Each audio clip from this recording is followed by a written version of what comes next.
Hello everybody and welcome back to Vintage Thursday. Finally, we are getting back to it. So I've had loads of comments and questions over the last probably 3 months. Is Vintage Thursday coming back? Or where's it gone? Is it coming back? And can we have it back? So a lot of you have been missing it, and I just haven't had the time over the last 3 months now. We're into April, to do any work on any of the vintage stuff. So you haven't been missing out, because nothing's been happening. I've been working on, so I've been doing up a house, although doing up is the wrong word, because it's not renovating it. Been doing work on a house and a garden, and it's just taken up all the time I've had in the last kind of 3 months, the spare weekends and a few evenings. I've just not got any done with the old stuff. But the house is almost there now. So now it's dried up, we're gonna start doing little bits of work with the old stuff. And hopefully Vintage Thursday can resume near enough business as normal, hopefully from now on. So thank you to all of those of you that have asked, where's it to? Is it coming back? Definitely, it's here now. So as you can see, we have got the 178. We are out in the beet field. So what you've seen us harvesting this field. You've seen us dung spreading it. What we're going to do today, we have got the mow plough on. And we're just going to pull that through the headlands where we were harvesting, because there's a bit of compaction just on the headlands. The centre's fine, but we're going to pull up and down because we were harvesting. If you've been watching the harvesting, you'll know it's a 2-row machine. So 2 rows across the field is an awful lot of headland turns. So it does pack the headlands a little bit. So that's what we're going to do today. Is just run the mow plough down the top and the bottom headlands, take any compaction out. It's nice and dry on the top, but obviously we're early April, still a fair bit of moisture underneath, but we've got to do it the best we can. And then shortly this will be ploughed. So we're going to do a little bit of setting up on the mow plough just to get him running right, and then we will set to.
Take a lot of setting up, just pulled in nicely.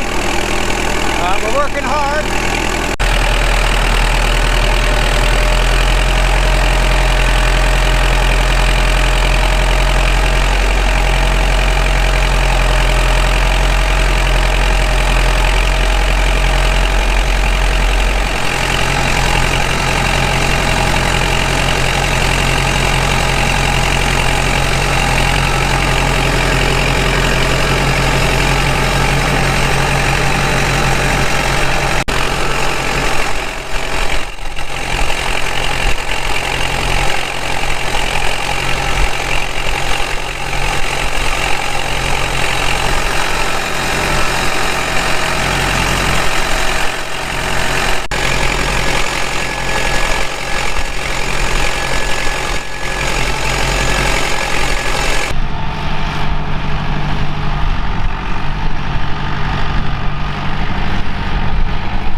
Okay, so you can see here where we've got a bit of a shine on the leg.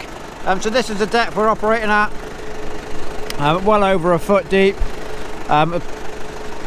well below plough level. So we're breaking up any pan. You can see we've done about 4 runs, and it's put a shine back on the mole plough, so nothing's sticking. So you can see what it's doing. It's just very slightly lifting on the surface, and obviously that's lifted right the way from down below. It is too wet underneath to be doing proper subsoiling. You can see how moist we are, but we've got to do it now. It's leaving moles down in the, it will drain into those moles. It's ideal soil conditions for creating a mole down in the bottom.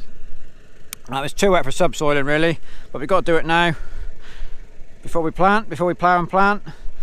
Some worm life in the soil, so it's all good. And as you can see, very little wheel slip, nice and dry on the top. There we go, the first job the 178 is done for probably a good 6 months, maybe even more. It's been good to get it out in the sunshine. It's warmed all the oils up, and because you do get a bit of condensation in the transmission mostly, so if you get the oil warm, it drives any moisture out. The moisture just gets in there through storage.